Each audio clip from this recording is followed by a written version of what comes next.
زبور 5ویں کتاب اور اس کا 113 باب جو 9 آیات پر مشتمل ہے۔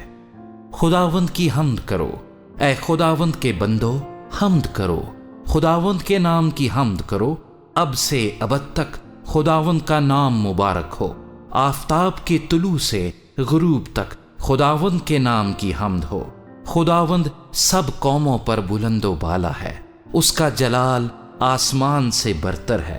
خداوند ہمارے خدا کی مانند کون ہے جو عالم بالا پر تخت نشین ہے، جو فروتنی سے آسمان و زمین پر نظر کرتا ہے۔ وہ مسکین کو خاک سے اور محتاج کو مزبلے پر سے اٹھا لیتا ہے تاکہ اسے امراء کے ساتھ یعنی اپنی قوم کے امراء کے ساتھ بٹھائے۔ وہ بانجھ کا گھر بساتا ہے اور اسے بچوں والی بنا کر دلشاد کرتا ہے۔ خداوند کی حمد کرو۔